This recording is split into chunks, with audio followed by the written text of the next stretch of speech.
इंदिरा एकादशी के दिन व्रत और पूर्ण कर्म करने से पितरों को मुक्ति मिलती है। और इस बार जो इंदिरा एकादशी की तिथि पर गौरी योग भी बन रहा है। और वैसे तो एकादशी महीने में 2 होती हैं, एक कृष्ण पक्ष की, एक शुक्ल पक्ष की, और दोनों ही एकादशी का अपने आप में अलग महत्व है।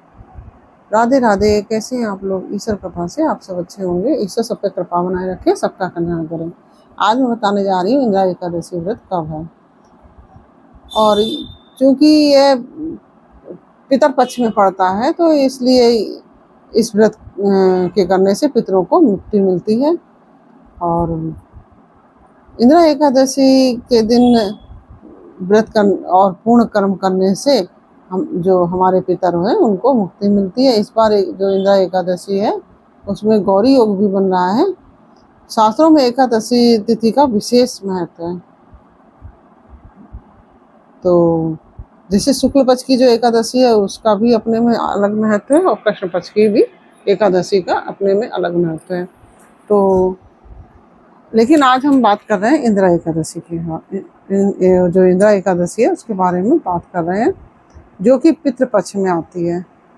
इस एकादशी को अत्यंत पवित्र और महत्वपूर्ण माना जाता है। और ऐसी मान्यता है कि इस दिन व्रत करने से और पूर्ण कार्य करने से पितरों को मुक्ति मिलती है, साथ ही उन्हें मोक्ष मिलता है।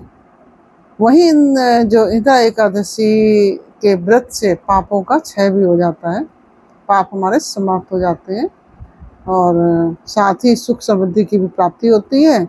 वहीं इस दिन गौरी योग और शिव योग, गौरी योग, शिव योग और परिग योग बन रहा है। 3 योग बन रहे हैं, जिससे कि इस दिन का महत्व और भी बढ़ गया है।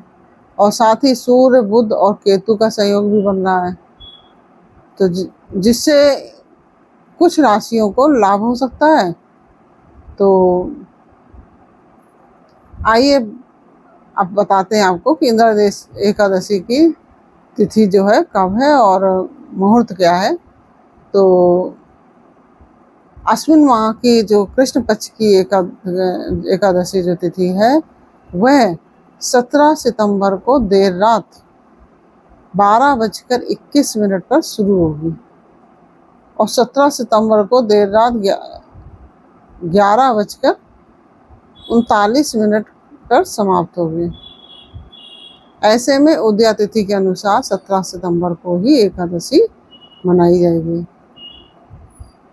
एक बार मैं फिर रिपीट कर रही हूँ, 17 सितंबर को देर रात 12:21 पर यह चालू हो जाएगी, क्योंकि 12 बजे के बाद तारीख बदल जाती है।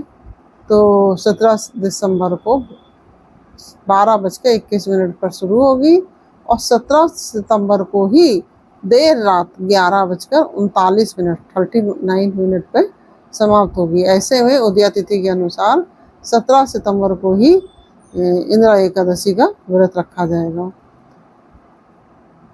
एकादशी में शिव योग और परिग योग और गौरी योग जो कई विशेष संयोग बन रहे हैं। परिग योग देर रात तक है, और इसके बाद शिव योग का संयोग बन रहा है। ऐसे में इन योगों में जो पूजा करना मंगलकारी रहेगा। और आपको यह भी बता दें कि इस दिन गौरी योग का शुभ संयोग रहेगा। चंद्रमा अपनी स्वयं राशि, जो उसकी स्वयं की राशि है, कर्क राशि में विराजमान रहेंगे, जिससे कि गौरी योग बनेगा। ऐसे में व्रत और श्राद्ध कर्म करने वालों को पुण्य फल की प्राप्ति होगी। तो यह मैंने आपको बता दिया कौन कौन से शुभ योग हैं और उसमें क्या क्या किन किन फलों की प्राप्ति होगी। और इंदिरा एकादशी पर यह उपाय कर लें आप।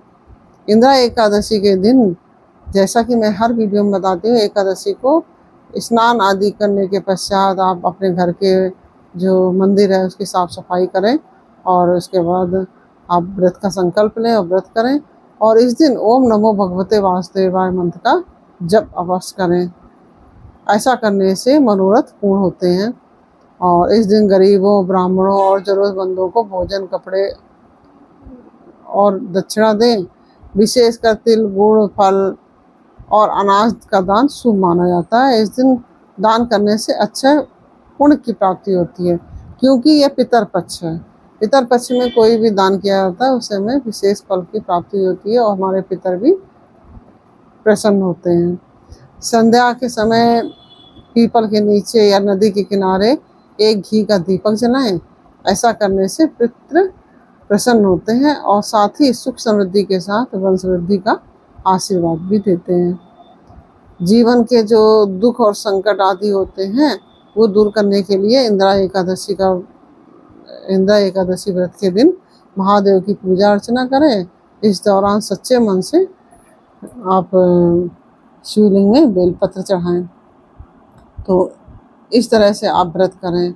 और इस दिन क्या नहीं करना है, इस दिन जैसे कि आपको प्याज लहसुन आदि का सेवन नहीं करना है, लड़ाई झगड़ा नहीं करना है और चुगली नहीं करनी है, ये सब काम नहीं करें और इंद्रियों पर संयम रखें और मंत्र का जप करते हुए अपना जो व्रत है पूर्ण करें।